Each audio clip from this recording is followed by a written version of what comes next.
A new report shows inflation remains high, but prices for some items are improving. Bradley Blackburn takes us inside the numbers.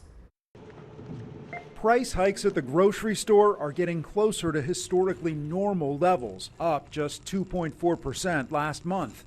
But rent prices remain a problem, with rates going up more than 7%. Overall, inflation rose 3.7% in September, a big drop from last year's peak, but still above the 2% target regulators want to see. I think when we look at how consumers are managing their personal finances here, it's still a juggling act for many Americans. That includes senior Stephanie Raha. And certainly we go to restaurants, coffee shops. The prices are just stunning compared to a couple of years ago. Raha and others on Social Security will soon get more money. The cost of living adjustment is going up 3.2% starting in January. That's way down from the last benefit increase because inflation has dropped significantly in the past year. But the average recipient will still get a boost of about $50 a month. Would that be helpful to you?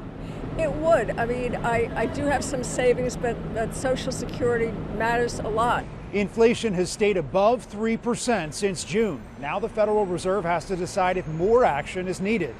The Fed has been raising interest rates to slow rising prices and previously signaled there could be another increase before the end of the year.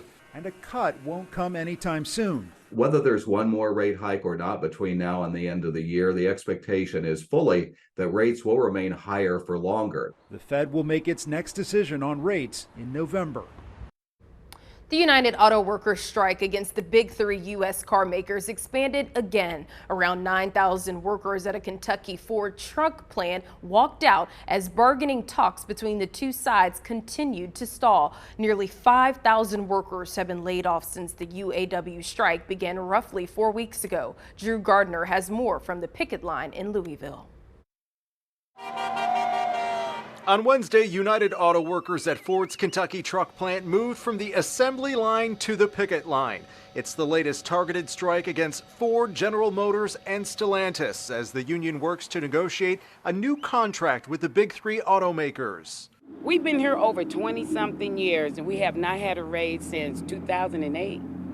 And we just been set same rate. So I'm happy. Troy and Patricia Trowell met at the plant where they helped build the Ford Super Duty pickups along with the Ford Expedition and Lincoln Navigator. They aren't happy to be on strike losing money, but say they can't afford to lose any more in this new contract. You know, after every contract, I'm pissed. I'm mad because nothing is done. For us to come to work every day and for the billionaires to continue to build off of off of our sweat, and we don't get what we deserve, it's just not fair. UAW President Shawn Fain officially called for the strike at 5:30 Wednesday evening after negotiations with Ford reached a stalemate. In a social media post, Fain said, "It's time for a fair contract at Ford and the rest of the big three. If they can't understand that after 4 weeks, the 8,700 workers shutting down this extremely profitable plant will help them understand it." An hour later, workers were walking off the job. Right now, all of our picket duty captains are working on calling their 15 down line, right? So we can have our people lined up for the gates for 4-hour bands. In a statement, Ford called the move irresponsible, saying in part, the UAW leadership's decision to reject this record contract offer and strike Kentucky truck plant carries serious consequences for our workforce, suppliers, dealers, and commercial customers.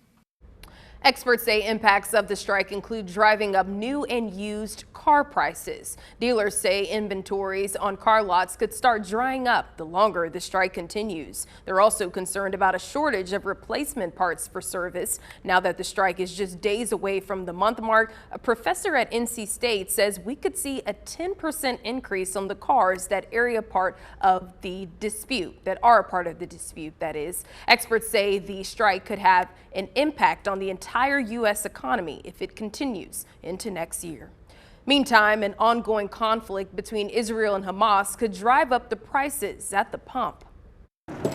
Gas prices in North Carolina are down 9 cents from a week ago and are expected to continue decreasing. But the Israel-Hamas war that began over the weekend could halt the trend. Most people don't see the long-term effect of these military conflicts and how they play in our direct life. All they see, and understandably so, is I have higher gas prices, I have higher food prices. Why is this costing much? But they certainly do, and they matter. They matter a great deal.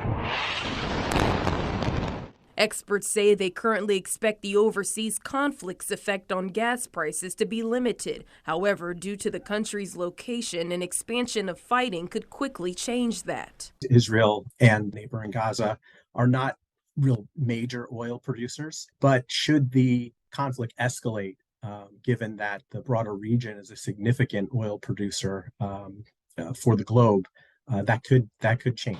In early June of 2022, the war in Ukraine caused already high gas prices to skyrocket in North Carolina to $4.67 a gallon, the highest price on record in the state, due to sanctions imposed on Russia that limited the distribution of crude oil. A similar spike could occur should distribution be affected by escalated fighting in the important oil region.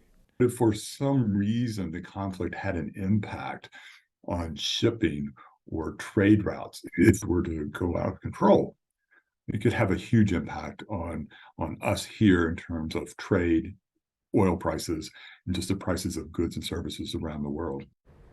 Gas prices in North Carolina are down 9 cents from a week ago and are expected to continue decreasing. But the Israel-Hamas war that began over the weekend could halt the trend.